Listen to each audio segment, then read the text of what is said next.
മത്തായിയുടെ സുവിശേഷം നമ്മൾ പഠിക്കുകയാണ്. മത്തായിയുടെ സുവിശേഷത്തിൽ നമ്മൾ കഴിഞ്ഞ ആഴ്ചയിൽ 4-ാം അധ്യായത്തിന്റെ 1 മുതൽ 17 വരെയുള്ള വാക്യങ്ങൾ പങ്കുവച്ചിരുന്നു. ഇന്ന് 4-ാം അധ്യായത്തിന്റെ 18 മുതലുള്ള വാക്യങ്ങൾ. മത്തായിയുടെ സുവിശേഷം 4-ാം അധ്യായത്തിന്റെ 18 മുതലുള്ള വാക്യങ്ങൾ. അവൻ ഗലീലയിലെ കടൽ തീരത്തുകൂടി നടക്കുമ്പോൾ കടലിൽ വലവീശിക്കൊണ്ടിരുന്ന 2 സഹോദരന്മാരെ കണ്ടു. പത്രോസ് എന്ന് വിളിക്കപ്പെടുന്ന ശിമയോൻ, സഹോദരൻ അന്ത്രയോസ്. അവർ മീൻപിടുത്തക്കാരായിരുന്നു. അവൻ അവരോട് പറഞ്ഞു, എന്നെ അനുഗമിക്കുക, ഞാൻ നിങ്ങളെ മനുഷ്യരെ പിടിക്കുന്നവരാക്കാം. തൽക്ഷണം അവർ വലകൾ ഉപേക്ഷിച്ച് അവനെ അനുഗമിച്ചു. അവർ അവിടെ നിന്ന് മുന്നോട്ട് നീങ്ങിയപ്പോൾ വേറെ 2 സഹോദരന്മാരെ കണ്ടു, സബദീപുത്രന്മാരായ യാക്കോബും സഹോദരൻ യോഹന്നാനും. അവർ പിതാവുമൊത്ത് വഞ്ചിയിലിരുന്ന് വല നന്നാക്കുകയായിരുന്നു. അവരെയും അവൻ വിളിച്ചു. തൽക്ഷണം അവർ വഞ്ചി ഉപേക്ഷിച്ച് പിതാവിനെയും വിട്ട് അവനെ അനുഗമിച്ചു.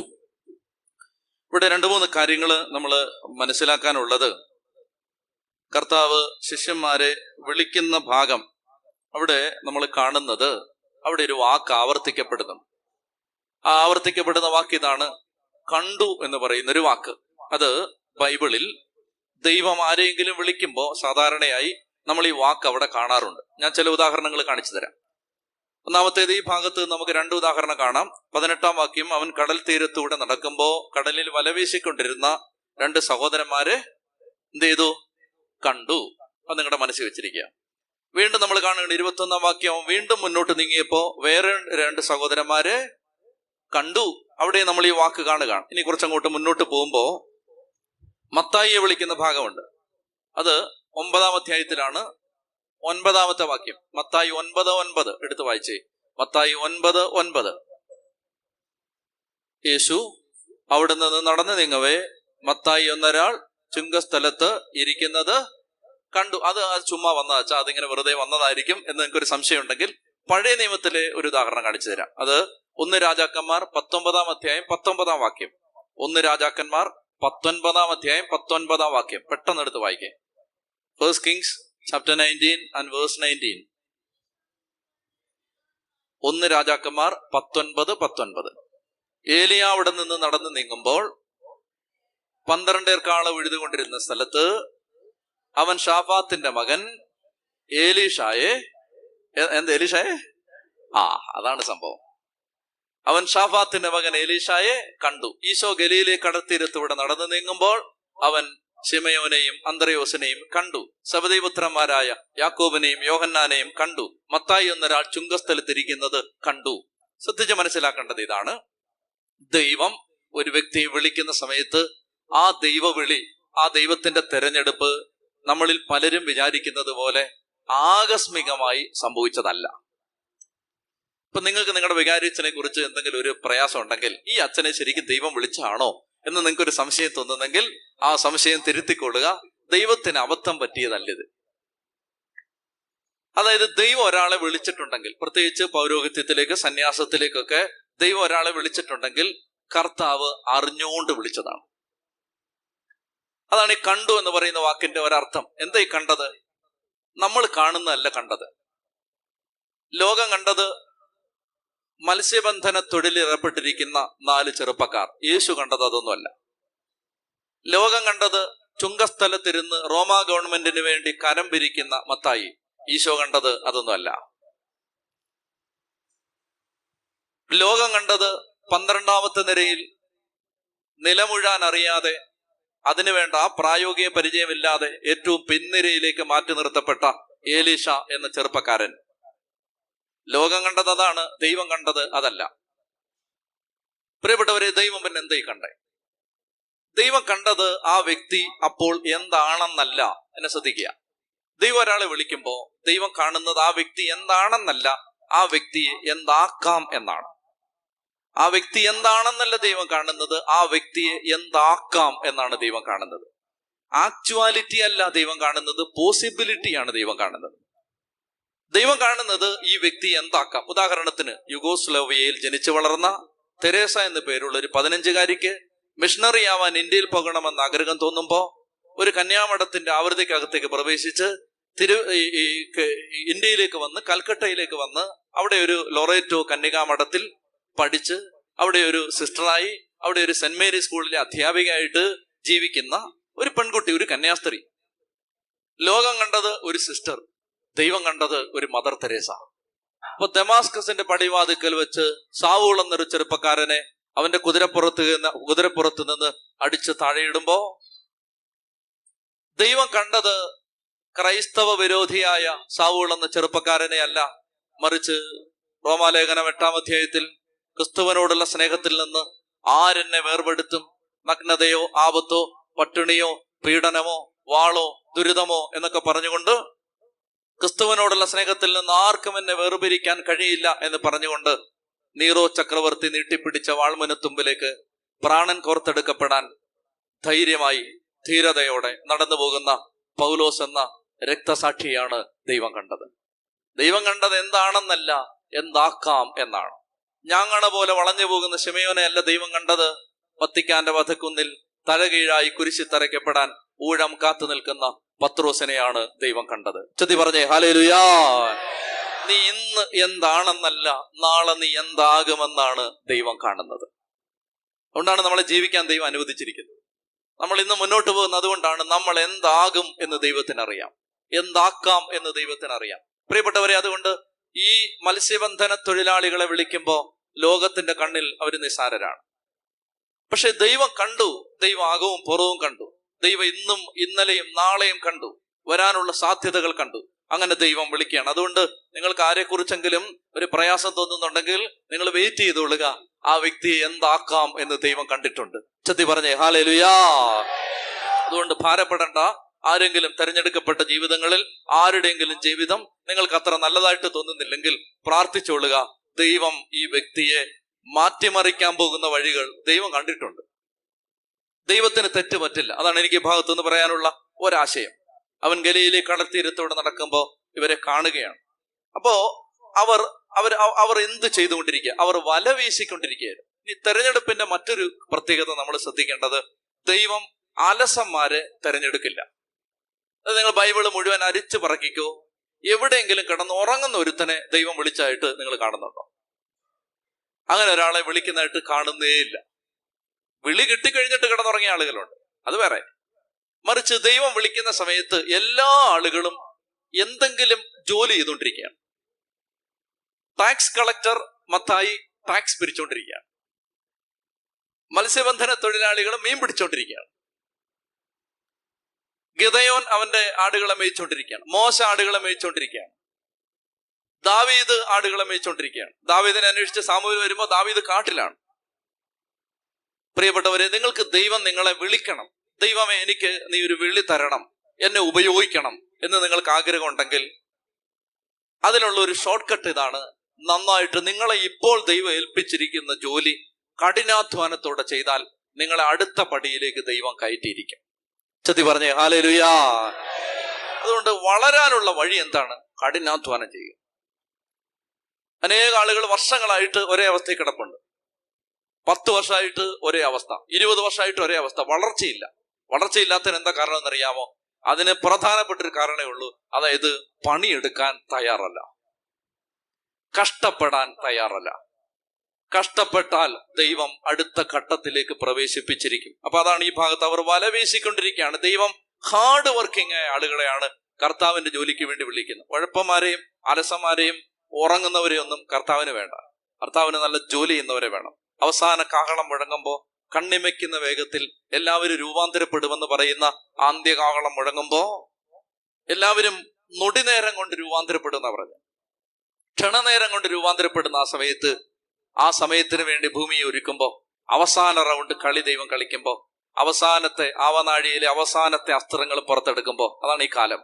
ഈ കാലഘട്ടത്തിൽ കഠിനാധ്വാനം ചെയ്യാൻ മനസ്സുള്ളവരെ കർത്താവിന് വേണം. ലോകത്തിന്റെ ഏതെങ്കിലും ഭാഗത്തിരുന്ന് ഏതെങ്കിലും ഒരു ചെറുപ്പക്കാരൻ, ഒരു പെൺകുട്ടി, ഒരു കുടുംബനാഥ ഈ ദൈവത്തിന്റെ സ്വരം കേൾക്കുമ്പോ ആത്മാവ് നിന്റെ തോളിൽ തട്ടി വിളിക്കട്ടെ എന്ന് ഞാൻ പ്രാർത്ഥിക്കുന്നു. കർത്താവിന് നിന്നെ ആവശ്യമുണ്ട്, പണിയെടുക്കാൻ തയ്യാറുണ്ടെങ്കിൽ. ചത്തി പറഞ്ഞേ ഹല്ലേലൂയാ. പ്രിയപ്പെട്ട സഹോദരങ്ങളെ, അപ്പോൾ അവർ കർത്താവിന്റെ വിളി കേട്ടു. ഈശോ പറഞ്ഞു, നിങ്ങൾ എന്നെ അനുഗമിക്കുക, ഞാൻ നിങ്ങളെ മനുഷ്യരെ പിടിക്കുന്നവരാക്കാം. അവിടെ ഉപയോഗിച്ചിരിക്കുന്ന വാക്കിതാണ് തൽക്ഷണം. നാളെ ആവട്ടെ, മറ്റന്നാളാവട്ടെ, മരിച്ച് അടക്കിയിട്ട് വരാം, അല്ലെങ്കിൽ അപ്പനെ സംസ്കരിച്ചിട്ട് വരാം, കല്യാണം നടത്തിയിട്ട് വരാം, ഒന്നുമില്ല. ഒരു കോള് നിനക്ക് കിട്ടിയാൽ നിന്റെ പ്രത്യുത്തരം പെട്ടെന്നായിരിക്കണം. അവിടെ ആലോചിച്ച് നിൽക്കരുത്. തൽക്ഷണം. അവര് വേറെ ഒന്നും ഇടത്തും വലത്തും നോക്കിയില്ല. ഇടത്തോട്ടും വലത്തോട്ടും നോക്കാതെ പെട്ടെന്ന് അവർ കർത്താവിന്റെ വഴിയിലേക്ക് ചാടി വീണു. പ്രിയപ്പെട്ട സഹോദരങ്ങളെ, ദൈവം നമുക്കൊരു വിളി തരുന്നുണ്ടെങ്കിൽ, ഒരു അഭിഷേകം തരുന്നുണ്ടെങ്കിൽ, കർത്താവ് വിളിക്കുമ്പോ അവിടെ ഇടം വല്ലം നോക്കാൻ പാടില്ല, വേറൊന്നും ചിന്തിക്കാൻ പാടില്ല, വരും വരായികൾ അവിടെ നോക്കാൻ പാടില്ല, ചാടി പുറപ്പെടണം. അതാണ് അവിടെ നമ്മൾ അറിയേണ്ട മൂന്നാമത്തെ കാര്യം. അപ്പൊ അത്രയും ഭാഗം തൽക്കാലം പറഞ്ഞാൽ മതി. അങ്ങനെ പത്രോസിനെ അന്ത്രയോസിനെയും വിളിച്ചു, യാക്കോബിനെ യോഹന്നാനെ വിളിച്ചു. ശിഷ്യന്മാര് 4 പേരായി.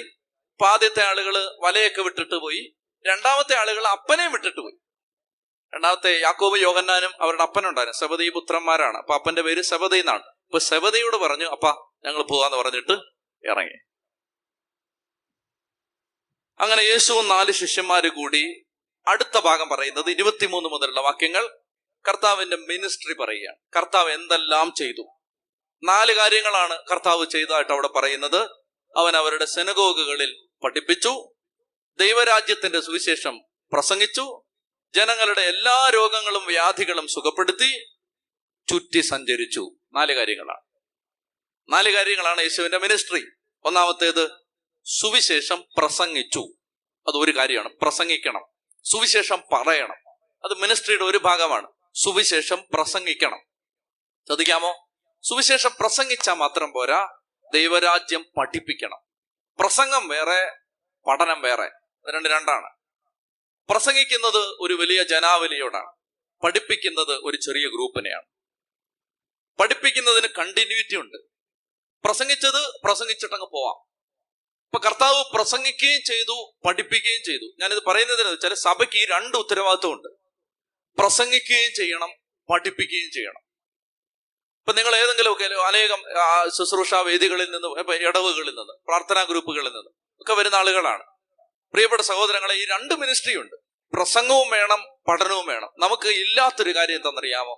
നമുക്ക് പ്രസംഗം ഇഷ്ടം പോലെ ഉണ്ട്, പ്രബോധനം വളരെ കുറവാണ്. പ്രസംഗം ഇഷ്ടം പോലെ ഉണ്ട്, ആരുടെയും കുറ്റമല്ലത്. എന്താ ചെയ്യേണ്ടതെന്നറിയാം? സീരിയസ് ആയിട്ട് പഠിക്കാൻ ദൈവമക്കൾ തയ്യാറാവണം. അതായത് ശരീരത്തിന്റെ കാര്യങ്ങളെല്ലാം പഠിച്ചില്ലേ? ബയോളജി, കെമിസ്ട്രി, ഫിസിക്സ്, മാത്തമാറ്റിക്സ് എല്ലാം പഠിച്ചു. തമാശയ്ക്ക് ഒരുത്തൻ പറഞ്ഞ പോലെ ഈ സൈനും തീറ്റ അങ്ങനെ പഠിച്ചില്ലേ? സൈൻ, തീറ്റ, അതൊക്കെ എന്തിനാ പഠിച്ച് ഇപ്പോഴും അറിയാൻ പാടില്ല. ഒരാള് കഴിഞ്ഞ ദിവസം പറയുന്നത് കേട്ടോ. അതായത് സൈനും തീറ്റയും ഗാമ, അതെന്തിനാ പഠിച്ചേ? അതെന്തിനായിരുന്നു? ഇപ്പൊ അറിയാൻ പാടില്ല. അത് പഠിച്ചു, നമ്മളെല്ലാം പഠിച്ചത് സൈനും തീറ്റ. മറ്റേ തീറ്റ പഠിച്ചായിരുന്നേ പിന്നെ ആരോഗ്യമെങ്കിലും ഉണ്ടായിരുന്നു. ഇങ്ങനെ ഉപയോഗമില്ലാത്ത അനേക കാര്യങ്ങൾ നമ്മൾ പഠിച്ചിട്ടുണ്ട്. ഉപയോഗമില്ലാത്തത്, ഗുണമില്ലാത്തത്. പ്രിയപ്പെട്ടവരെ, ഗുണമുള്ളത് പഠിക്കണം. ആത്മാവിന്റെ കാര്യങ്ങൾ പഠിക്കണം. ഇഷ്ടംപോലെ കാര്യങ്ങൾ അറിയാനുണ്ട്, ഇത് പഠിക്കണം. അപ്പൊ ഉദാഹരണത്തിന് എന്തെങ്കിലും ഒരു കാര്യത്തെക്കുറിച്ച് ഒരു സംശയം വരുന്നു, അത് പഠിക്കണം. ഇപ്പൊ മാമോദീസ, അതെന്താ? ഇഷ്ടംപോലെ പ്രബോധനം അവൈലബിൾ ആണ്, നമുക്ക് മനസ്സിലാഞ്ഞിട്ടാണ്.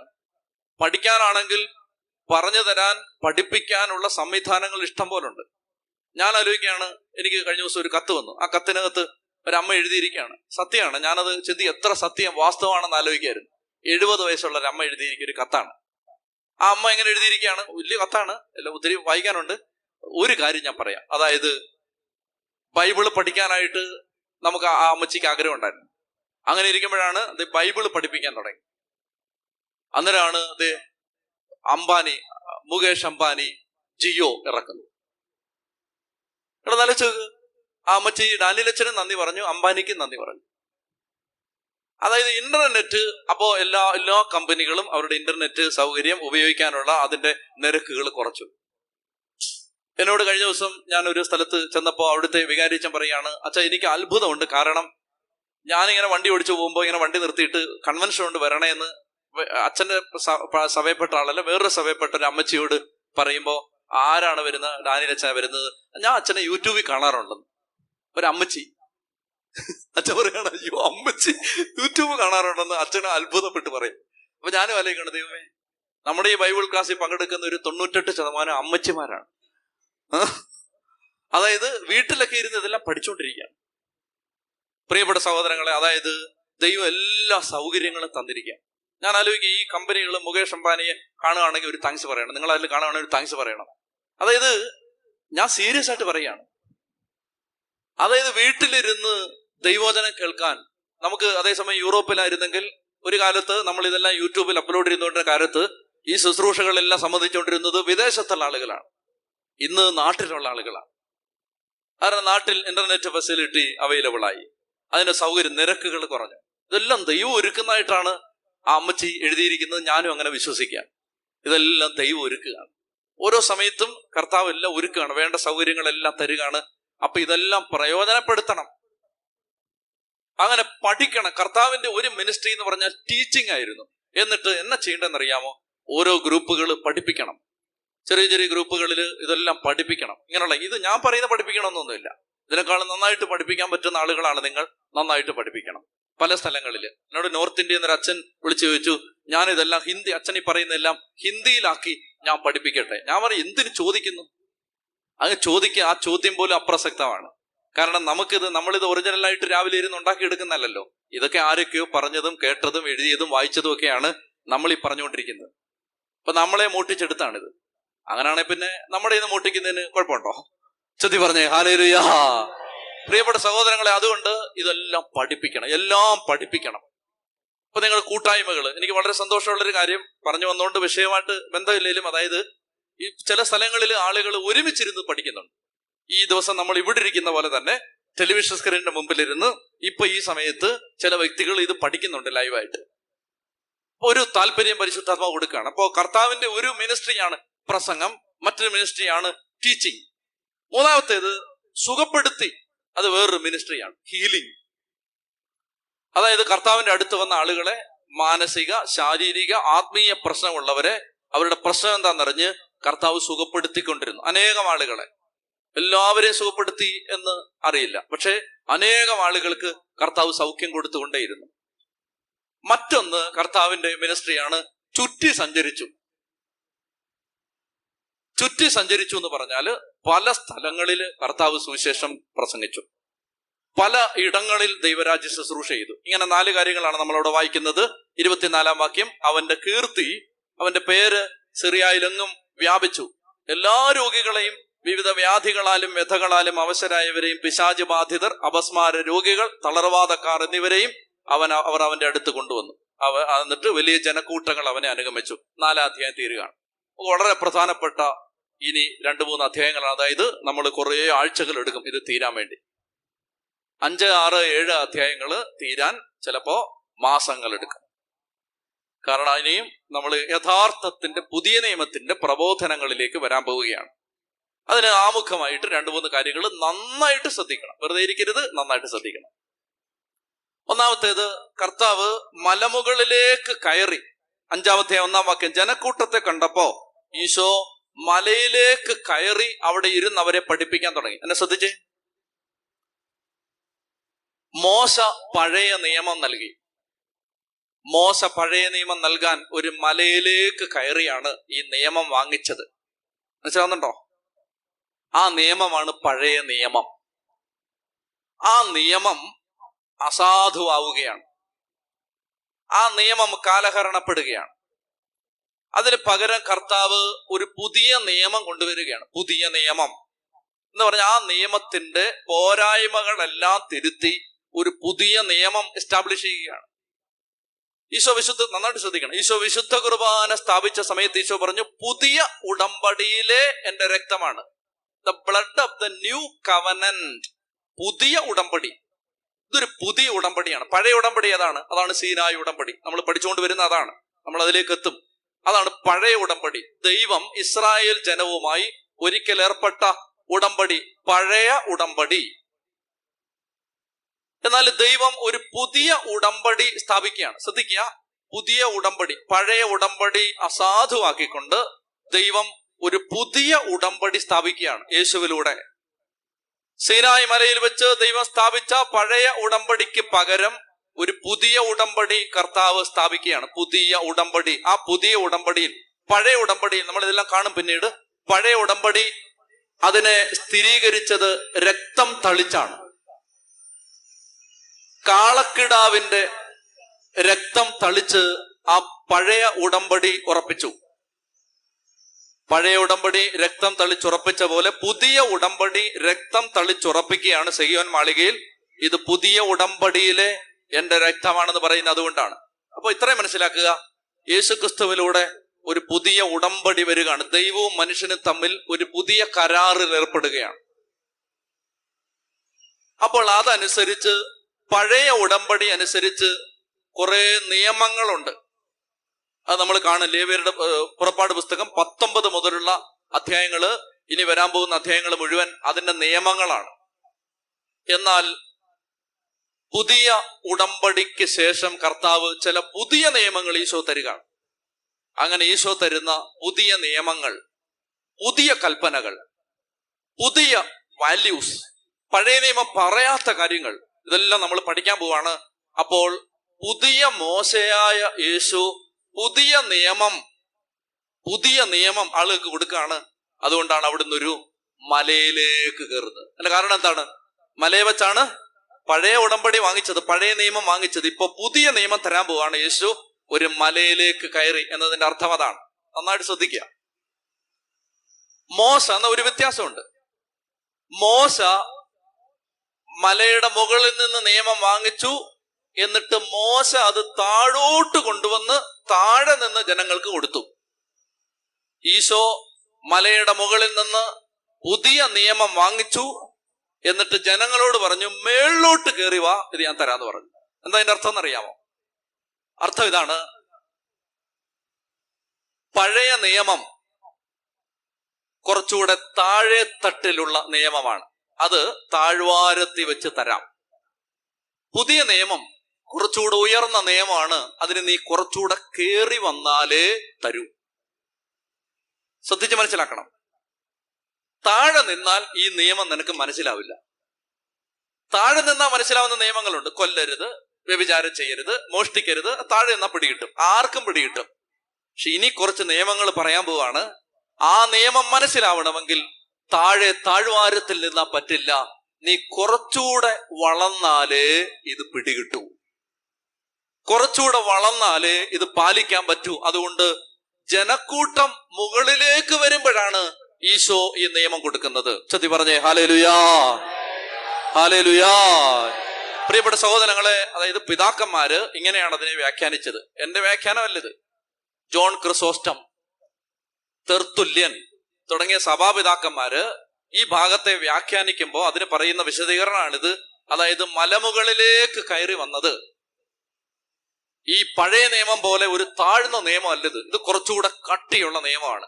അതിന് ജനം താഴെ തട്ടി നിന്നാ പോരാ. ഞാൻ വീണ്ടും നിങ്ങളെ ഓർമ്മിപ്പിക്കുന്നു, പ്രിയപ്പെട്ട മക്കളെ, നമുക്കിത് മനസ്സിലാവണമെങ്കിൽ, നമുക്ക് ആത്മീയ വളർച്ചയുണ്ടായാലേ ഇത് മനസ്സിലാവൂ. അതുപോലെ തന്നെ ഇത് പാലിക്കണമെങ്കിൽ നമ്മൾ നന്നായിട്ട് വളർന്നാലേ പറ്റൂ. താഴെ തട്ടിൽ നിൽക്കുന്ന ഒരു വ്യക്തിക്ക് ഈ നിയമം പാലിക്കാൻ പറ്റില്ല എന്നതാണ് അതിന്റെ രണ്ടാമത്തെ അർത്ഥം. മൂന്നാമത്തേത്, ഈ പഴയ നിയമം പാലിച്ചത് ഭയത്തിൽ നിന്നാണ്. അതായത് ദൈവം പറഞ്ഞു, നിങ്ങള് ഇങ്ങനെ ചെയ്യരുത്, ചെയ്താൽ നിങ്ങൾക്ക് ഈ ശിക്ഷ കിട്ടും. നിങ്ങൾ ഇങ്ങനെ ചെയ്യണം, ചെയ്താൽ നിങ്ങൾ അനുഗ്രഹിക്കപ്പെടും. ഇതാണ് പഴയ നിയമം. അനുഗ്രഹം, ശാപം അത് ഈ നിയമത്തോട് ചേർത്തുണ്ട്. അതായത് നിങ്ങൾ എന്നെ ആരാധിച്ചാൽ നിങ്ങളുടെ ഭക്ഷണവും പാനീയവും ഞാൻ ആശീർവദിക്കാം. നിങ്ങൾ എന്റെ കൽപ്പന ലംഘിച്ചാൽ ദേശത്ത് നിങ്ങളെ ഞാൻ പുറന്തള്ളും. ഇങ്ങനെയായിരുന്നു പഴയ നിയമം ഓപ്പറേറ്റ് ചെയ്തിരുന്നത്. ഇങ്ങനെയായിരുന്നു പഴയ നിയമത്തിന്റെ സ്ട്രക്ചർ. അതായത് നിങ്ങൾ എന്ത് ചെയ്യുക, നിങ്ങൾ കർത്താവിനെ ആരാധിക്കണം, അപ്പോൾ അവിടുന്ന് നിങ്ങളുടെ രോഗം സുഖപ്പെടുത്തും. നീ നിന്റെ ദൈവമായ കർത്താവിന് ദശാംശം കൊടുത്താൽ കലവറ തുറന്ന് നിന്നെ അനുഗ്രഹിക്കും. എന്നാൽ പ്രിയപ്പെട്ടവരെ, പുതിയ നിയമത്തിന്റെ പ്രത്യേകത, പുതിയ നിയമത്തിൽ നിങ്ങൾ ഇങ്ങനെ ചെയ്താൽ നിങ്ങൾക്ക് എന്തെങ്കിലും തരാം എന്നൊന്നുമില്ല. മനസ്സിലായോ? നിങ്ങൾക്ക് ഇത് നിങ്ങൾ അനുസരിച്ചാൽ നിങ്ങൾക്ക് എല്ലാവർക്കും 10 ലക്ഷം വെച്ച് തരാം. അങ്ങനൊന്നും ഈ പുതിയ നിയമത്തിലില്ല. മഴയാണ്, ശ്രദ്ധിച്ച് കേൾക്കണം. കേൾക്കാൻ പറ്റുന്നുണ്ടല്ലോ അല്ലേ? കേൾക്കാൻ പറ്റുന്നുണ്ടോ? ഉണ്ട്. അതായത് പുറകില് കേൾക്കാം. Very good. അപ്പോ ശ്രദ്ധിച്ച് കേൾക്കുക. കേൾക്കുന്നില്ല പറയണം, കേൾക്കുന്നില്ലെങ്കിൽ പറയണം. കേൾക്കുന്നുണ്ടോ? ഇല്ല. വെളി കേൾക്കുന്നില്ല. ചൊല്ലി പറഞ്ഞേ ഹല്ലേലൂയാ. Hallelujah, hallelujah. കേൾക്കാമോ? കേൾക്കാം. ഓക്കെ. അപ്പോ നന്നായിട്ട് ഇത് കുറച്ചോ, നന്നായിട്ട് ശ്രദ്ധിച്ചിരിക്കുക. പുതിയ നിയമം അനുസരിച്ചാൽ നിങ്ങൾക്ക് ഇത് തരാം, ഇത്രയും സമ്പത്ത് കിട്ടും, നിങ്ങൾക്ക് ഇങ്ങനെ ആരോഗ്യം കിട്ടും, വീട് കിട്ടും, ജോലി കിട്ടും, മക്കളെ കിട്ടും, അങ്ങനൊന്നുമില്ല. കിട്ടത്തില്ലെന്നല്ല. പക്ഷെ പുതിയ നിയമത്തിന്റെ പ്രത്യേകത, ഒന്നും പ്രതീക്ഷിച്ച് നീ ഇത് അനുസരിക്കണ്ട. ഒന്നും പ്രതീക്ഷിച്ച് നീ ഇത് അനുസരിക്കാൻ വരരുത്. മറിച്ച് പഴയ നിയമം പറയും, മനസ്സിലാവും. പഴയ നിയമം അനുസരിച്ചിരുന്നത് പേടിച്ചിട്ടാണ്. അതായത് ഞാനിത് അനുസരിച്ചില്ലെങ്കിൽ എനിക്ക് എന്തെങ്കിലും പറ്റിയാലോ, ദൈവകോപം വന്നാലോ, ദൈവം ശിക്ഷിച്ചാലോ. പുതിയ നിയമത്തിന്റെ പ്രത്യേകത എന്തെന്ന് വെച്ചാൽ, പുതിയ നിയമം ആരെങ്കിലും ഈ ലോകത്ത് അനുസരിക്കുന്നുണ്ടെങ്കിൽ അതൊന്നും പ്രതീക്ഷിച്ചിട്ടല്ല, മറിച്ച് കർത്താവിനെ സ്നേഹിക്കുന്നത് കൊണ്ടാണ്. മനസ്സിലാവുന്നു? ഇതാ വ്യത്യാസം. പേടിച്ചിട്ടല്ല, സ്നേഹിച്ചിട്ടാണ്. പേടിച്ചിട്ടല്ല, സ്നേഹിച്ചിട്ടാണ്. അതാണ് വ്യത്യാസം. പേടിച്ചാൽ ഇതനുസരിക്കാൻ പറ്റില്ല, മറിച്ച് സ്നേഹിച്ചാൽ ഇതനുസരിക്കാം. ഒരു പടി കൂടി കടന്നു പറഞ്ഞാൽ, സ്നേഹിച്ചാൽ മാത്രമേ ഇതനുസരിക്കാൻ പറ്റൂ. സ്നേഹിച്ചാൽ മാത്രമേ ഇതനുസരിക്കാൻ പറ്റൂ. സ്നേഹിച്ചില്ലെങ്കിൽ അനുസരിക്കാൻ പറ്റില്ല. എന്റെ പ്രിയപ്പെട്ട മക്കളെ, അതുകൊണ്ട് നമ്മൾ ഈ പുതിയ നിയമത്തിന്റെ കൽപ്പനകൾ പഠിക്കാൻ പോകുമ്പോൾ അടിസ്ഥാനപരമായി നമ്മുടെ ഉള്ളിൽ ഉണ്ടാവേണ്ടത് യേശുവിനോടുള്ള സ്നേഹം. അതുകൊണ്ടാണ് യോഹന്നാൻ 14:15 പറയുന്നത്, നിങ്ങൾ എന്നെ സ്നേഹിക്കുന്നെങ്കിൽ ഞാൻ തന്ന കൽപ്പനകൾ പാലിക്കും. വേറെ ഒന്നും പ്രതീക്ഷിച്ചാൽ ഇത് അനുസരിക്കാൻ പറ്റില്ല. വേറെ ഒന്നിന്റെയും പേരിൽ ഇത് അനുസരിക്കാൻ പറ്റില്ല. അതുകൊണ്ട് നമ്മൾ ഈ പഠിക്കാൻ പോകുന്ന പുതിയ നിയമത്തിന്റെ കൽപ്പനകൾ അനുസരിക്കണമെങ്കിൽ യേശുവിനെ സ്നേഹിച്ചാലേ പറ്റൂ. പേടിച്ചാ പറ്റില്ല, സ്നേഹിച്ചാലേ പറ്റൂ. അതുകൊണ്ട് ഇത് പഠിച്ചു പോകുന്ന സമയത്ത് നമ്മൾ പ്രാർത്ഥിക്കണം, കർത്താവേ എനിക്ക് നിന്നെ സ്നേഹിക്കാൻ കൃപ തരണം, എങ്കിലേ ഇത് അനുസരിക്കാൻ പറ്റൂ. അതായത് ഒരു കാരണത്തടിക്കുന്നവന് മറു കാരണം കാണിച്ചു കൊടുക്കണമെങ്കിൽ സ്നേഹമുണ്ട്, കർത്താവിനോട് സ്നേഹം ഉണ്ടല്ലേ പറ്റൂ. കർത്താവിനോടുള്ള സ്നേഹം ഉണ്ടെങ്കിലേ എതിർക്കുന്നവന് വേണ്ടി, ശത്രുവിന് വേണ്ടി പ്രാർത്ഥിക്കാൻ പറ്റൂ. ദ്രോഹിക്കുന്നവന് വേണ്ടി പ്രാർത്ഥിക്കാൻ പറ്റൂ. വായ്പ വാങ്ങാൻ വരുന്നവന്റെ പക്കൽ നിന്ന് ഒഴിഞ്ഞു മാറാതിരിക്കണമെങ്കിൽ കർത്താവിനെ സ്നേഹിച്ചാലേ പറ്റൂ. പൈസ കൊടുത്തിട്ട് തിരിച്ചു ചോദിക്കാതിരിക്കണമെങ്കിൽ കർത്താവിനെ സ്നേഹിച്ചാലേ പറ്റൂ. കർത്താവിനോട് സ്നേഹമില്ലെങ്കിൽ പറ്റില്ല. അപ്പൊ ഇതിന്റെ അടിസ്ഥാനപരമായി ഇനി ഒരു കാര്യം കൂടി പറഞ്ഞാൽ, പഴയ നിയമത്തിന്റെ കൽപ്പനയാണോ കട്ടി, പുതിയ നിയമത്തിന്റെ കൽപ്പനയാണോ കട്ടി? നിങ്ങൾ എന്നാ പറയുന്നു? ഏതാ കുറച്ചുകൂടെ റിഗറസ്? ഏതാ കുറച്ചുകൂടെ ബുദ്ധിമുട്ട് പാലിക്കാൻ? നമ്മൾ വിചാരിച്ചു വെച്ചിരിക്കുന്ന പഴയ നിയമത്തിന്റെ കൽപ്പനകളാണെന്നാണ്. അല്ല, പുതിയ നിയമത്തിന്റെ കൽപ്പനകളാണ് അനുസരിക്കാൻ ബുദ്ധിമുട്ട്. പല ആളുകളും ഇങ്ങനെ പ്രബോധിപ്പിക്കുന്നുണ്ട്, അതായത് കർത്താവ് എല്ലാ നിയമങ്ങളെയും മാറ്റി. തെറ്റാണത്.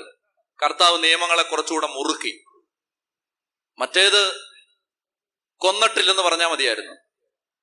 ഇപ്പം കൊന്നിട്ടുണ്ടെന്ന് പറയണം, കാരണം കോപിച്ചിട്ടുണ്ട്.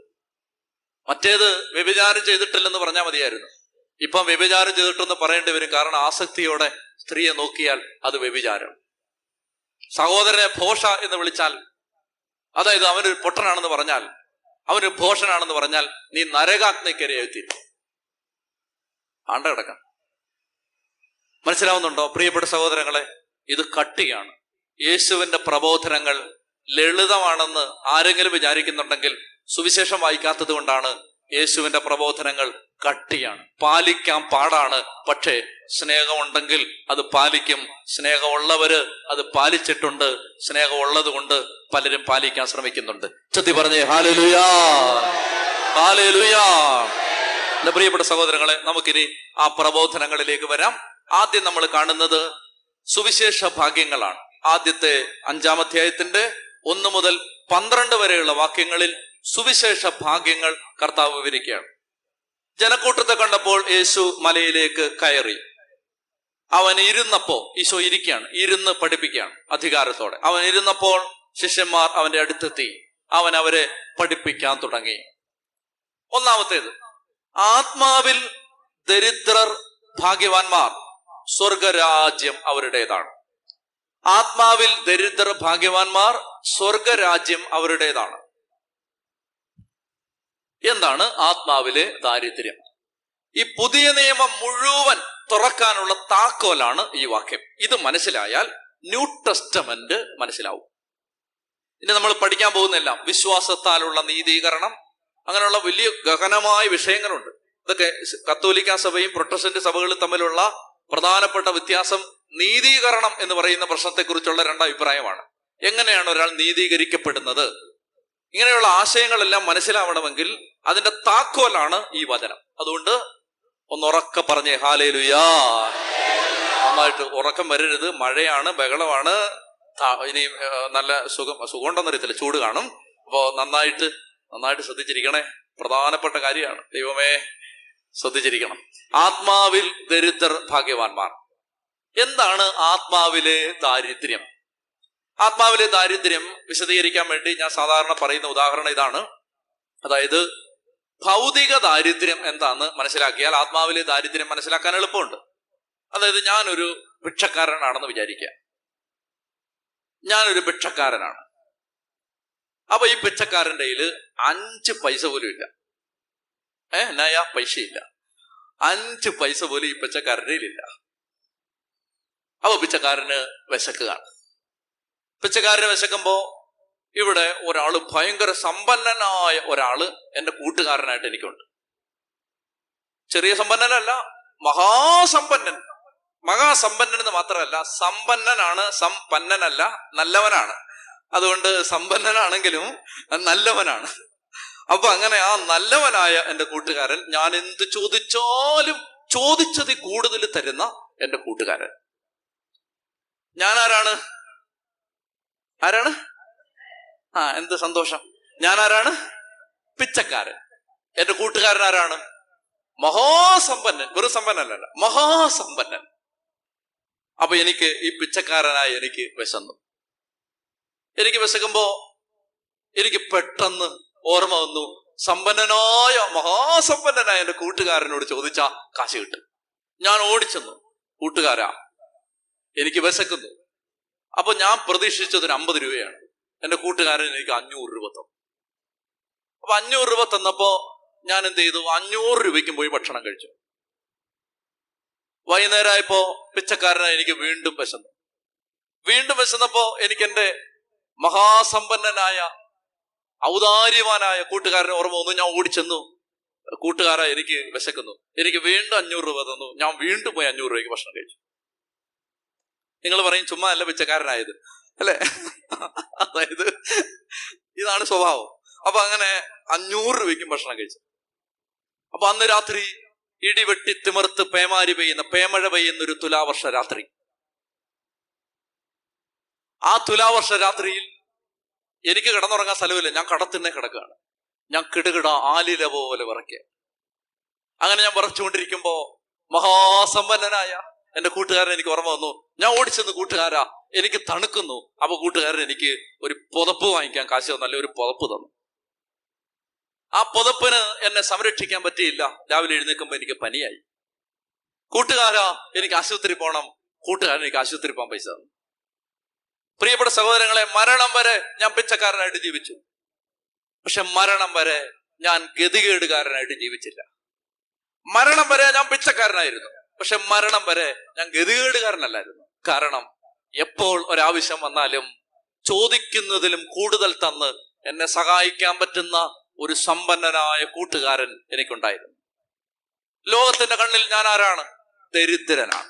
എന്തുകൊണ്ടാണ് എന്റെ ദാരിദ്ര്യം? എൻ്റെ കയ്യിലൊന്നുമില്ല. എന്തുകൊണ്ടാണ് ഞാൻ ദരിദ്രൻ എന്ന് പറയുന്നത്? എൻ്റെ കയ്യിലൊന്നുമില്ല, പക്ഷെ എനിക്കൊന്നും നഷ്ടപ്പെട്ടിട്ടില്ല, എനിക്കൊന്നും കിട്ടാതിരുന്നിട്ടില്ല. എനിക്കെല്ലാം കിട്ടിയിട്ടുണ്ട്. എല്ലാവരും പറഞ്ഞു ഞാൻ ദരിദ്രനാണെന്ന്, പക്ഷെ എനിക്കെല്ലാം കിട്ടിയിട്ടുണ്ട്. പ്രിയപ്പെട്ട സഹോദരങ്ങളെ, അപ്പൊ ലോകത്തിന്റെ കണ്ണിൽ ഡാനിയേലച്ചൻ ഒരു ഭൗതിക ദാരിദ്ര്യമുള്ള ആളാണ്, ദരിദ്രനാണ്. ഇത് മനസ്സിലായോ? എങ്കിൽ ആത്മാവിലെ ദാരിദ്ര്യം മനസ്സിലാവും. എന്താണ് ആത്മാവിലെ ദാരിദ്ര്യം? ആത്മാവിലെ ദാരിദ്ര്യം എന്ന് പറഞ്ഞാൽ പുതിയ നിയമ ജീവിത ശൈലിയിൽ ജീവിക്കുന്ന ഒരു വ്യക്തി ഒന്നാമതായിട്ട് തിരിച്ചറിയാണ്, എനിക്ക് എൻ്റെ കഴിവ് കൊണ്ടോ ശക്തി കൊണ്ടോ മിടുക്ക് കൊണ്ടോ അറിവ് കൊണ്ടോ പാപം ചെയ്യാതിരിക്കാൻ പറ്റില്ല. തിന്മയെ ജയിക്കാൻ പറ്റില്ല, പിശാചിനെ തോപ്പിക്കാൻ പറ്റില്ല, ജീവിതം മുന്നോട്ട് പോവില്ല, എന്റെ ശക്തി കൊണ്ട് എനിക്ക് ജീവിക്കാൻ പറ്റില്ല. Each and every instance of my life I depend on somebody who can help me through out. നിരന്തരമായിട്ട് എന്നെ സഹായിക്കാൻ പറ്റുന്ന ഒരാളെ ഞാൻ എപ്പോഴും ഡിപ്പെൻഡ് ചെയ്തുകൊണ്ടിരിക്കുന്നതിന്റെ പേരാണ് ആത്മാവിലെ ദാരിദ്ര്യം. ചൊല്ലി പറഞ്ഞേ ഹല്ലേലൂയാ. നിങ്ങൾക്കിത് മനസ്സിലായോ ഇല്ലേ? ഒന്നുകൂടെ പറയാം. അതായത് എനിക്ക് എപ്പോഴും എൻ്റെ ജീവിതത്തെ മുന്നോട്ട് നയിക്കാൻ, എന്നെ സഹായിക്കാൻ സന്മനസ്സോടെ അതിന് തയ്യാറായിട്ടിരിക്കുന്ന സർവശക്തനായ ദൈവത്തിന്റെ സന്നിധിയിൽ ഞാൻ എപ്പോഴും എൻ്റെ കഴിവിൽ ആശ്രയിക്കാതെ ഒട്ടി നിൽക്കുന്നതിന്റെ പേരാണ് ആത്മാവിലെ ദാരിദ്ര്യം. ഈശോ പറയാണ്, അങ്ങനെ ഒരുത്തൻ ആത്മാവിൽ ദാരിദ്ര്യമുള്ളവനാണെങ്കിൽ സ്വർഗം മുഴുവൻ അവന്റെ കൂടെയാണ്. മനസ്സിലായോ? നമ്മൾ പറയാണ്, ഞാൻ ഇത് ചെയ്യാൻ പോവാണ്, അവിടെ ഞാൻ മാത്രമേ ഉള്ളൂ. ഞാൻ പറയുകയാണ്, കർത്താവേ എനിക്കിത് ചെയ്യണമെന്ന് ആഗ്രഹമുണ്ട്, എന്നെ സഹായിക്കണം, അവിടെ സ്വർഗം മുഴുവൻ എൻ്റെ കൂടെയുണ്ട്. നിങ്ങൾക്ക് വ്യത്യാസം മനസ്സിലായോ? ചതി പറഞ്ഞേ ഹല്ലേലൂയാ. ഇതിന്റെ പേരാണ് ആത്മാവിലെ ദാരിദ്ര്യം. അതായത് അതിന്റെ ഓപ്പോസിറ്റ് എന്താണെന്നറിയാം? അതായത് നമ്മുടെ കഴിവിൽ കോൺഫിഡൻസ് ആണ് ഇതിന്റെ ഓപ്പോസിറ്റ്. എനിക്ക് ആത്മവിശ്വാസം. ഞാനിപ്പോ ബൈബിള് പഠിപ്പിക്കുന്നു, മാസങ്ങളായിട്ട് ഞാൻ ബൈബിള് പഠിപ്പിക്കുകയാണ്, മാസങ്ങളായിട്ട്. അപ്പൊ എനിക്ക് അത്യാവശ്യം ഒരു തയ്യാറെടുപ്പില്ലാതെ വന്നാലും അത്യാവശ്യം 2-3 മണിക്കൂറൊക്കെ നിങ്ങളെ എനിക്ക് ഇരുത്താൻ പറ്റും. അത്യാവശ്യം ഞാൻ വിചാരിക്കുകയാണ്, കർത്താവേ ഈ ആഴ്ച ബൈബിൾ സ്റ്റഡി ഞാൻ തന്നെ അങ്ങ് നടത്താം എന്ന് വിചാരിച്ച് ഞാൻ നിങ്ങളുടെ അടുത്ത് വന്നാൽ, എന്റെ പ്രിയപ്പെട്ട സഹോദരങ്ങളെ, ചിലപ്പോൾ ഇത് നടക്കുമായിരിക്കും, നിങ്ങൾക്ക് അത് മനസ്സിലാവത്തുമില്ലായിരിക്കും. പക്ഷെ അവിടെ ഞാൻ എന്റെ കോൺഫിഡൻസിലാണ് വന്നത്. എനിക്ക് കുഴപ്പമില്ല, എനിക്ക് ചെയ്യാൻ പറ്റും. എന്നാല് ഞാൻ കർത്താവിന്റെ അടുത്തിരുന്ന്, കർത്താവേ ഈ ആഴ്ച നിന്റെ മക്കള് വരുമ്പോ ഞാൻ എന്താ പറയേണ്ടത്, എനിക്കത് തരണേ എന്ന് പറഞ്ഞ് ഞാൻ കർത്താവിനെ ആശ്രയിച്ചിരുന്നാൽ അതിന്റെ പേരാണ് ആത്മാവിലെ ദാരിദ്ര്യം. അവിടെ എന്താ സംഭവിക്കുന്നറിയോ? സ്വർഗം മുഴുവൻ നമ്മുടെ സഹായത്തിന് ഇറങ്ങി വരും. ആത്മാവിൽ ദരിദ്ര ഭാഗ്യവാന്മാർ സ്വർഗരാജ്യം അവരുടേതാണ്. മനസ്സിലാവുന്നുണ്ടോ ഇതിന്റെ അർത്ഥം? അതായത് നമ്മൾ ഒരു കാര്യത്തിലും നമ്മളെ ആശ്രയിക്കരുത്. ഞാൻ ഒരു വാക്യം നിങ്ങളെ കാണിച്ചു തരാം. ഇതിന്റെ സീരിയസ്നെസ് നമുക്ക് മനസ്സിലാവുന്നത് ജെറമിയ പ്രവചനം 17-ാം അധ്യായത്തിൽ കർത്താവ് പറയും. അതായത് ജെറമിയ 17:5 ഞാൻ വായിക്കാം, കേട്ടാ മതി. ജെറമിയ 17:5 കേട്ടാ മതി. കർത്താവ് അരുളി ചെയ്യുന്നു, മനുഷ്യനെ ആശ്രയിക്കുകയും ശരീരശക്തിയെ അവലംബമാക്കുകയും ചെയ്ത് കർത്താവിൽ നിന്ന് ഹൃദയം തിരിക്കുന്നവൻ ശപിക്കപ്പെട്ടവൻ. അതായത് ഈ കോൺഫിഡന്റ് ആയിട്ട് എനിക്കിത് ചെയ്യാൻ പറ്റും, ദൈവത്തെ ആശ്രയിക്കാതെ നമ്മൾ എന്ത് ചെയ്താലും അതിന്റെ മേൽ ഒരു ശാപം കിടപ്പുണ്ട്. ദൈവത്തെ ആശ്രയിക്കാതെ ഒരു ധ്യാനം നടത്തിയാലും അതിന്റെ മേൽ ഒരു ശാപം കിടപ്പുണ്ട്. സ്വന്തം ശരീരശക്തി അവലംബമാക്കി മനുഷ്യനെ ആശ്രയിച്ച് കർത്താവിൽ നിന്ന് ഹൃദയം തിരിച്ചവൻ, ഹൃദയം കർത്താവിൽ നിന്ന് തിരിച്ചവൻ അവൻ ശപിക്കപ്പെട്ടവൻ. പ്രിയപ്പെട്ട സഹോദരങ്ങളെ, അതുകൊണ്ട് ഇതാണ് താക്കോൽ വാക്യം. ഇനി പുതിയ നിയമം മുഴുവൻ മനസ്സിലാവണമെങ്കിൽ നമുക്ക് ഈ വാക്യം മനസ്സിലായാലേ പറ്റൂ. ആത്മാവിലെ ദാരിദ്ര്യം. നമുക്ക് ഈ കോൺഫിഡൻസ് കൂടിയ പ്രശ്നം ഉണ്ടാവും. ഞാനറിയാമോ, കോൺഫിഡൻസ് കൂടിയ പ്രശ്നമുണ്ട്. ഓരോ ഇൻസ്റ്റൻസിലും കർത്താവിനോട് ചോദിക്കണം. ഞാൻ വീണ്ടും വീണ്ടും വീണ്ടും വീണ്ടും പറയും, ഓരോ ഇൻസ്റ്റൻസിലും കർത്താവെ ഇവിടെ എന്ത് ചെയ്യണം, ഇവിടെ എന്ത് ചെയ്യണം, ഇവിടെ എന്ത് ചെയ്യണം, ഇവിടെ എന്ത് ചെയ്യണം, ഇങ്ങനെ ഡിപ്പെൻഡ് ചെയ്യണം. പറ്റുമോ? നിങ്ങളുടെ ജീവിതം മാറും, നിങ്ങളുടെ തലവര മാറും. ഞാൻ ചങ്കിലെ ചോര കൊണ്ട് എഴുതിത്തരാം, നിങ്ങളുടെ തലവര മാറും. ഓരോ ഇൻസ്റ്റൻസിലും ചോദിക്കണം, കർത്താവെ ഇന്നെന്ത്, ഇന്നെങ്ങനെ, ഈ ആഴ്ച എങ്ങനെ ചോദിക്കണം. നിങ്ങളുടെ ജീവചരിത്രം മാറും അങ്ങനെ ചോദിച്ചാൽ. എന്താ അറിയാ, കോൺഫിഡൻസ് ഉണ്ടെങ്കിൽ ഭയങ്കര അപകടം. അത് ആ കോൺഫിഡൻസ് കൊണ്ട് കാല് ചവിട്ടാൻ പറ്റാതെ പോയ ഒരു ചേട്ടനുണ്ട്. അദ്ദേഹത്തിന്റെ പേരാണ് മോശ. പാവമായിരുന്നു, നല്ല മനുഷ്യനായിരുന്നു. നമ്മളിനി കാണും, കടന്നുപോയ ദുരിതത്തിന് കൈയും കണക്കുമില്ല. ഒരിക്കലും അവര് മരുഭൂമിയിലെത്തി, കാദേശ് മരുഭൂമി. അവിടെ എത്തിയപ്പോ 20 ലക്ഷം ആളുണ്ട്. 20 ലക്ഷം ആള്. ഇവിടെ 10 പേർക്ക് വെള്ളം കൊടുക്കാൻ 10 മിനിറ്റ് വേണം. 20 ലക്ഷം പേര് വെള്ളം എന്ന് പറഞ്ഞുകൊണ്ട് കിടന്ന് ബഹളം വെക്കുക. വെള്ളം തായോ എന്ന് പറഞ്ഞിട്ട് ഞങ്ങളെ കൊല്ലം കൊണ്ടുവന്ന് അവിടെ ചോദിച്ചിട്ട് ഇവരിങ്ങനെ കൊല്ലാൻ നിൽക്കുകയാണ് മോശയെ. ആ സമയത്ത് മോശ ചെന്ന് കർത്താവിന്റെ അടുത്ത് ചെന്നു, കർത്താവ് എന്ത് ചെയ്യണം, കർത്താവ് ഇതാണ്, ഇതിന്റെ പേരാണ് ആത്മാവിലെ ദാരിദ്ര്യം. അതായത് ഇപ്പൊ എന്ത് ചെയ്യണം എന്നറിയില്ല, കർത്താവ് എന്ത് ചെയ്യണം? അപ്പോ കർത്താവ് പറഞ്ഞു, എന്തിനാണ് പേടിക്കുന്നത്? വടി എടുക്കണം, അങ്ങോട്ട് ചെല്ലടാ, ആ പാറയിലിട്ട് 2 അടി അടിക്കാന്ന് പറഞ്ഞു. അവ ഓടിച്ചെന്നിട്ട് വടിയെടുത്ത് 2 അടി അടിച്ചു. 20 ലക്ഷം ആളുകൾക്ക് വേണ്ടി ചെറിയൊരു ഊറ്റ് വന്നെന്നൊന്നുമല്ല എന്റെ അർത്ഥം. എന്ന് പറഞ്ഞാൽ വെള്ളം അങ്ങ് സമൃദ്ധമായിട്ട് അങ്ങ് കടലിൽ നിന്ന് ഒഴുകുന്ന പോലെ ഒഴുകി കാണും. അല്ലെ, ഈ 20 ലക്ഷം പേർക്ക് വെള്ളം കുടിക്കാൻ പറ്റുമോ? മഹോത്ഭുതം നടന്നു. ഉറവ പൊട്ടി ഒഴുകി. 2 അടി അടിച്ചപ്പോ മാസങ്ങൾ കഴിഞ്ഞു. ഈ മരുഭൂമിയുടെ വേറൊരു വശത്ത് ചെന്നു. നമ്മൾ അവിടേക്ക്, അതിലേക്കൊക്കെ നമ്മൾ പോകും പിന്നീട്. അവിടെ ചെന്ന് കഴിഞ്ഞപ്പോ ഉണ്ടല്ലോ, ജനത്തിന് പിന്നെ ദാഹം. അപ്പൊ ഇവര് ചെന്നു, കർത്താവ് എന്ത് ചെയ്യണം? കർത്താവ് പറഞ്ഞു, വടി എടുത്തോണ്ട് പോയിട്ട് വടി ഇങ്ങനെ നീട്ടിപ്പിടിച്ചിട്ട് വെള്ളം വരട്ടെ, അങ്ങനെ പറയാൻ പറഞ്ഞു. മോശ എന്നായെന്നറിയാമോ? നേരെ അങ്ങോട്ട് ചെന്നിട്ട് വെള്ളം ഉണ്ടാക്കണല്ലടാ പറഞ്ഞിട്ട് 2 അടി അങ്ങ് അടിച്ചു. എന്താ അടിച്ചേ? അടിച്ചതിന്റെ കാര്യം എന്താ? കോൺഫിഡൻസ്. 4 മാസം മുമ്പ് അടിച്ചപ്പോ ഇതുപോലെ വെള്ളം വന്നാണ്. എടാ, 4 മാസം മുമ്പ് അടിക്കാനാ ഇപ്പൊ പറഞ്ഞത്, അടിക്കണ്ട, പറഞ്ഞാ മതി. മനസ്സിലായോ? ഇന്നലത്തെ എക്സ്പീരിയൻസ് ഇന്നത്തെ കെണിയാവും. കെണി നോക്കൂ, ഇന്നലത്തെ എക്സ്പീരിയൻസ് ഇന്നത്തെ കെണിയാവും. നീ ഓർത്തോ? ചെത്തി പറഞ്ഞേ ഹല്ലേലൂയാ. ഇന്നലെ ഭയങ്കര കാര്യം, ഞാൻ 15 കൊല്ലം മുമ്പ് ഞാൻ ഭയങ്കര ധ്യാനം നടത്തിയിട്ടുണ്ട്. നിന്നെ കൊല്ലുന്ന കെണിയാവും അത്. ഞാൻ പറയാണ്, ഞാൻ 13 വർഷമായിട്ട് ധ്യാനിപ്പിക്കുകയാണ്. അപ്പൊ എനിക്ക് 1 മണിക്കൂർ പ്രസംഗിക്കാൻ കർത്താവ് എന്റെ കയ്യിലുണ്ട്. നിന്നെ കൊല്ലുന്ന കെണിയാവും അത്. മനസ്സിലാവുന്നുണ്ടോ ഞാൻ ഈ പറയുന്നത്? സ്വന്തം ശക്തിയിൽ ആശ്രയിക്കരുത്. For each and every instance you have to ask, കർത്താവേ എന്ത് ചെയ്യണം? ഇങ്ങനെ ചോദിക്കുന്നവന്റെ മേൽ ഒഴുകുന്ന ദൈവിക അടയാളത്തിന്റെ പേരാണ് കൃപ. ടോട്ടൽ ഹെൽപ്ലെസ്നെസ്സിൽ നിന്നാണ് ഈ കൃപ ഒഴുകുന്നത്. അതായത് നമുക്ക് എന്തെങ്കിലും ചെയ്യാൻ ഒരു കഴിവുണ്ടെന്ന് നമ്മൾ വിചാരിച്ചോ, അവിടെ കൃപ ബ്ലോക്ക് ആവും. ഇത് പുതിയ നിയമം. ഇതാ പ്രിയപ്പെട്ടവരെ, പുതിയ നിയമം. പഴയ നിയമം എന്തെന്നറിയാമോ? കർത്താവെ, പരിശീലനം എന്താ പറയുന്നത്? ഞാൻ ആഴ്ചയിൽ 3 ദിവസം ഉപവസിക്കുന്നു, ഞാൻ മറ്റേ ലവനെ പോലെ മോശപ്പെട്ട പരിപാടിക്കൊന്നും പോകുന്നില്ല, ഞാൻ ദശാംശം കൊടുക്കുന്നു, പള്ളി വരുന്നുണ്ട്. മനസ്സിലാവുന്നുണ്ടോ? എന്റെ കഴിവ്, ഞാൻ ഇതൊക്കെ ചെയ്യുന്നുണ്ട്, നൗ യു ബ്ലസ് മീ. ഇതാണ് പഴയ നിയമം. പുതിയ നിയമം എന്താണെന്നറിയാമോ? ഞാനൊന്നും ചെയ്തിട്ടുമില്ല, എനിക്കൊന്നും അറിയാനും പാടില്ല, എന്നെ ബ്ലസ് ചെയ്യണം. ഇതാണ് പുതിയ നിയമം. അതാ ചുങ്കക്കാരൻ പ്രാർത്ഥിച്ചത്, കർത്താവെ പാപിയാ എന്റെ മേൽ കരുണ തോന്നണേ. ഞാൻ 15 കൊല്ലം പൗരോഹിത്യം ജീവിച്ചു, 15,000 പ്രസംഗം നടത്തി, 5,000 ധ്യാനകേന്ദ്രങ്ങളിൽ പോയി, 50,000 വിദേശ രാജ്യങ്ങളിൽ ജോലി ചെയ്തു. അതിന്റെ പേരാണ് ഓൾഡ് ടെസ്റ്റമെന്റ്. മനസ്സിലാവുന്നുണ്ടോ നിങ്ങൾക്ക്? കർത്താവെ, ഞാനൊന്നും ചെയ്തിട്ടില്ല, എന്നെ കൊണ്ടൊന്നിനും കൊള്ളത്തില്ല, എന്തെങ്കിലും നീ തന്നാലേ ഉള്ളൂ, തന്നില്ലെങ്കിൽ ഞാൻ വട്ടപൂജ്യം, എന്നെ സഹായിക്കണം. ഇതിന്റെ പേരാണ് ന്യൂ ടെസ്റ്റമെന്റ്. ചെത്തി പറഞ്ഞേ ഹല്ലേലൂയാ. പ്രിയപ്പെട്ട സഹോദരങ്ങളെ, അതുകൊണ്ട് ആത്മാവിൽ ദരിദ്രർ ഭാഗ്യവാന്മാർ, ദൈവരാജ്യം അവരുടേതാണ്. അത് സ്വർഗം മുഴുവൻ ഇറങ്ങി വരും സഹായിക്കാൻ.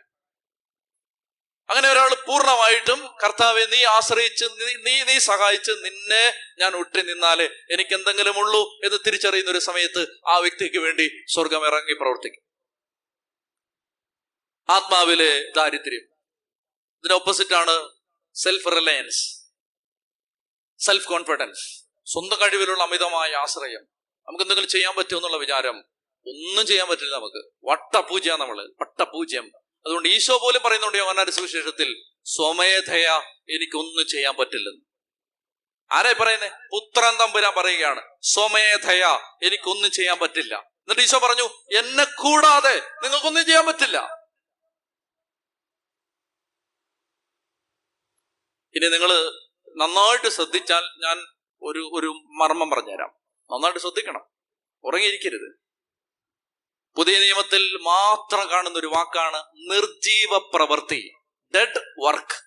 നിർജീവ പ്രവൃത്തി. പഴയ നിയമത്തിൽ അങ്ങനെ ഒരു വാക്കില്ല. നിർജീവ പ്രവൃത്തി അതെന്തെന്നറിയാമോ? നിർജീവ പ്രവൃത്തി എന്ന് പറഞ്ഞാൽ കർത്താവിൽ ആശ്രയിക്കാതെ ചെയ്യുന്ന ആത്മീയ പ്രവർത്തികളെയാണ് നിർജീവ പ്രവൃത്തികൾ എന്ന് പറയുന്നത്. ഇപ്പൊ ഉദാഹരണത്തിന് ഞാൻ വചനം പറഞ്ഞുകൊണ്ടിരിക്കുകയാണ് ഇവിടെ. ഇന്ന് ഞാൻ വചനം പറയുന്നത് ഈശോയിൽ ആശ്രയിക്കാതാണെങ്കിൽ അതിനെ വിളിക്കുന്ന പേരാണ് ഡെഡ് വർക്ക്, നിർജീവ പ്രവൃത്തി. അതിന് സ്വർഗരാജ്യത്തിലെ വില വട്ടപൂജ്യം. യേശുവിന്റെ ഹൃദയത്തിൽ അതിന്റെ വില വട്ടപൂജ്യം. അതുകൊണ്ടാണ് ഈശോ പറയുന്നത്, കുറെ ആളുകൾ വന്നിട്ട് പറയും, ഞങ്ങൾ നിന്റെ നാമത്തിൽ രോഗികളെ സുഖപ്പെടുത്തിയിട്ടുണ്ട്, സുവിശേഷം പ്രസംഗിച്ചിട്ടുണ്ട്, 15,000 രാജ്യങ്ങളിൽ പോയിട്ടുണ്ട്. കർത്താവ് പറഞ്ഞു ഇറങ്ങിപ്പോടാന്ന് പറഞ്ഞു. ഇറങ്ങിപ്പോകാൻ പറഞ്ഞു, സ്ഥലം കളയാതെ, വേറെ ആളുകൾ കയറട്ടെന്ന് പറഞ്ഞു. ഞാൻ നിന്നെ അറിയുന്നില്ലെന്ന് പറഞ്ഞ അവൻ ചെയ്തത് മുഴുവൻ നിർജീവ പ്രവൃത്തി. 15,000 കൊന്തയൊല്ലി, 50,000 കുരിശിന്റെ വഴി നടത്തി. Dead work. അതുകൊണ്ട് ഇത് മനസ്സിലാക്കണം, ഈ സാധനം മനസ്സിലാക്കി എടുക്കണം. ആത്മാവിലെ ദാരിദ്ര്യം, അതായത് എന്തു ചെയ്താലും കർത്താവെ, ഞാനിപ്പോ 50ാമത്തെ തവണയാണ് ലൂർദിൽ പോകുന്നത്. അങ്ങനെ വിചാരിച്ചോ, ഞാൻ 50ാമത്തെ തവണയാണ് ലൂർദിൽ പോകുന്നത്. ഞാൻ 50 തവണ ലൂർദിൽ പോയി. 50 തവണ പോയ പൈസയും 50 തവണ പോയ ദിവസങ്ങളും വേസ്റ്റ്. റിസൾട്ട് വട്ടപൂജ്യം. ഞാൻ പറഞ്ഞു വരുന്ന പ്രിയപ്പെട്ട സഹോദരങ്ങളെ, എന്തെല്ലാം ആത്മീയ കാര്യങ്ങൾ നമ്മൾ ചെയ്താലും കർത്താവിൽ ആശ്രയിക്കാതെ എന്ത് ചെയ്താലും അതിന്റെ പേരാണ് നിർജീവ പ്രവൃത്തി. അതുകൊണ്ട് ഒന്നാമത്തെ കാര്യം ഇതാണ്, ആത്മാവിൽ ദരിദ്രർ ഭാഗ്യവാന്മാർ, ദൈവരാജ്യം അവരുടേതാണ്. ഒന്ന് എഴുന്നേറ്റ് നിൽക്കാമോ?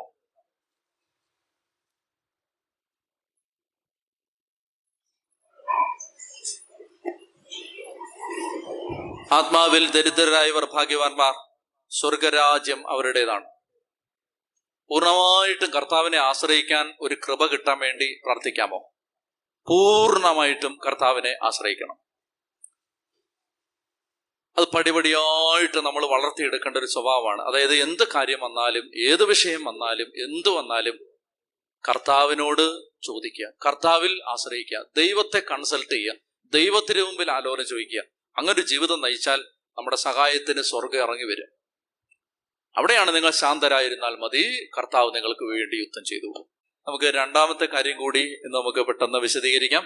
രണ്ടാമത്തെ സുവിശേഷ ഭാഗ്യം ഈശോ പഠിപ്പിക്കുകയാണ്, വിലപിക്കുന്നവർ ഭാഗ്യവാന്മാർ, അവർ ആശ്വസിപ്പിക്കപ്പെടും.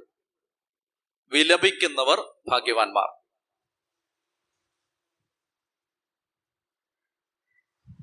കരയുന്നവർ ഭാഗ്യവാന്മാർ, അവർ ആശ്വസിപ്പിക്കപ്പെടും. മനുഷ്യർ സാധാരണയായിട്ട് മനുഷ്യർ കരയുന്നത് തങ്ങൾക്ക് അർഹമായിരുന്നത് എന്തെങ്കിലും നഷ്ടപ്പെടുമ്പോഴാണ്. തങ്ങൾക്ക് പ്രിയപ്പെട്ടത് എന്തെങ്കിലും നഷ്ടപ്പെടുമ്പോഴാണ് മനുഷ്യർ സാധാരണയായിട്ട് കരയുന്നത്. നഷ്ടങ്ങളിലാണ് മനുഷ്യർ കരയുന്നത്.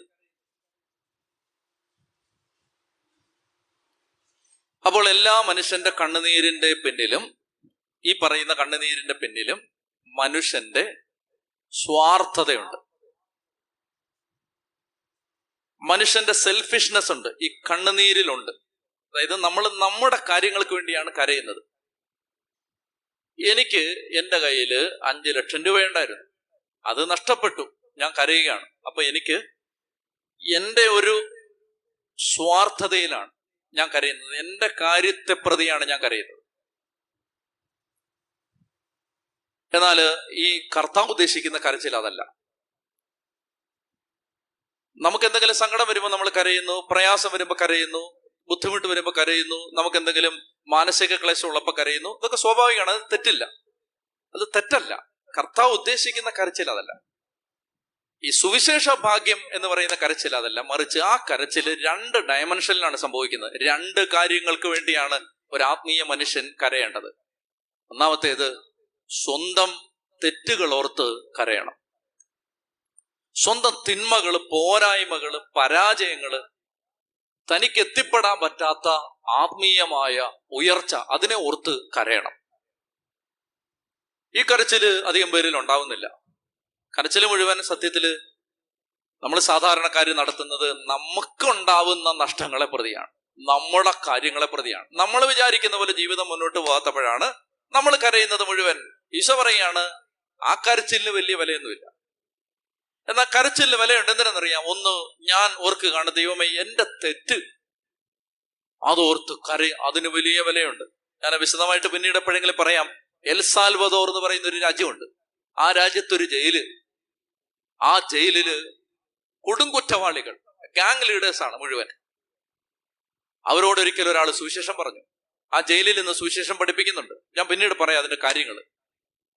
ഞാൻ ഒരു കാഴ്ച കണ്ടു. എൽ സാൽവദോർ ജയിലിലെ തടവ് പുള്ളികൾ ഒരിക്കലും കരയാത്തവർ തങ്ങളുടെ പാപങ്ങൾ ഓർത്ത് കരയും.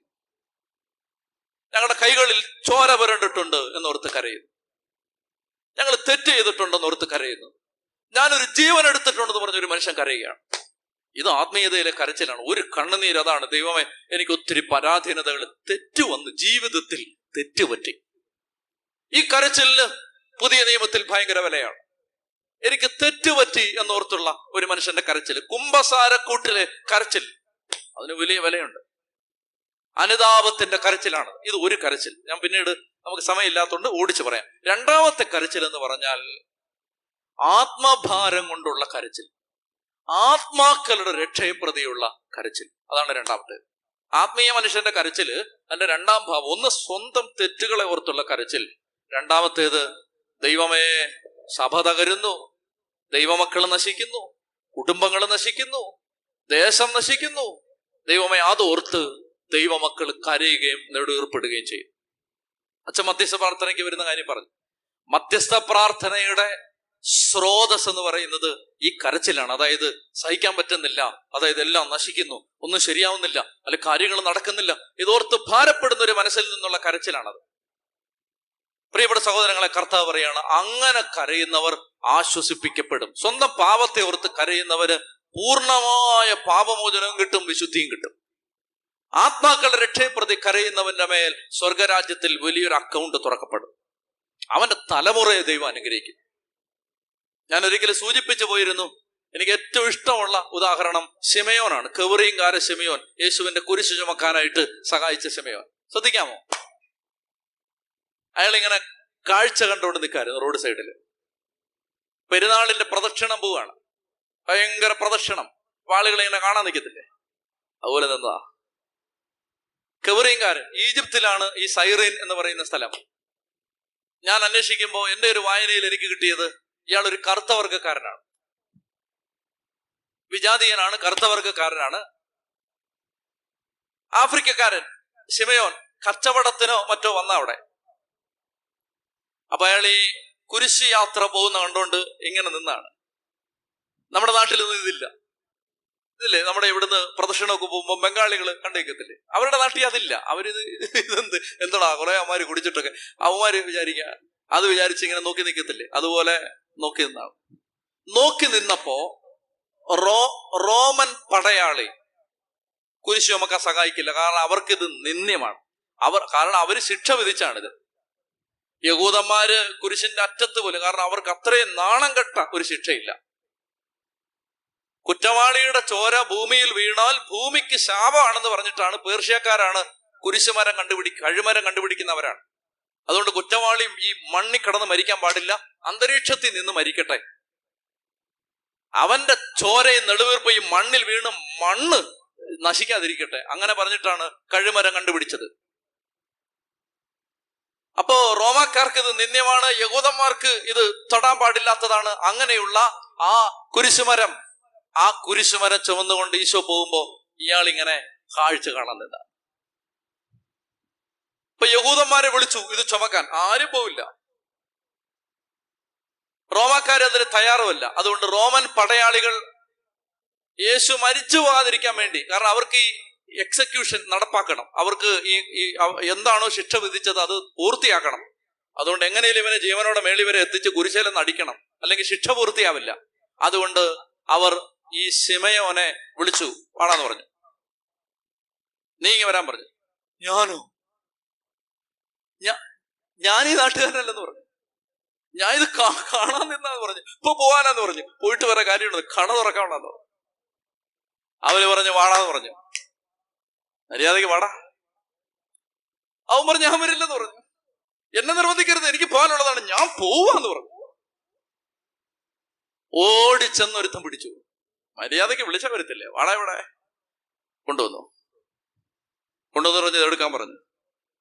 അയാൾ നോക്കുമ്പോ ദേഹമാസകലം അടിയും ഇടിയും ചതവും ഏറ്റ ഒരു മനുഷ്യൻ, നിസ്സഹായൻ, ചെറുപ്പക്കാരൻ, ഒരു സാധാരണ കുറ്റവാളി. അപ്പൊ അയാൾ ഇത് കണ്ടിട്ട് സഹതാപമുണ്ട്, പക്ഷെ എനിക്ക് പറ്റില്ല, എനിക്ക് പോയിട്ട് വരാൻ ആവശ്യമുണ്ട്. അപ്പൊ ഇവർ ഒറ്റ അടി കൊടുത്തിട്ട് പറഞ്ഞു എടുക്കടാന്ന് പറഞ്ഞു. അങ്ങനെ നിർബന്ധത്തെ പ്രതി അയാൾ ഇത് പിടിച്ചു പൊക്കിയപ്പോ ഇവന്റെ മുഖം ശരിക്ക് കണ്ടു. കണ്ടപ്പോ സാധാരണ കണ്ട പോലൊരു മുഖമല്ലത്, സാധാരണ കണ്ടിട്ടുള്ളൊരു കണ്ണല്ലിത്, എന്തോ ഒരു പ്രത്യേകതയുണ്ട്. പിടിക്കാം, എന്തായാലും ഇനിയിപ്പോ യുവമാരുടെ തല്ലുകൊള്ളുന്നതിലും ഭേദം പിടിക്കാം. അങ്ങനെ മനസ്സോടെ ചുമന്നാണിത്. ചുമന്നു മുന്നോട്ട് പോയി, ഇതേ വീണ്ടും വീണപ്പോ പിടിച്ചുയർത്തുന്നു.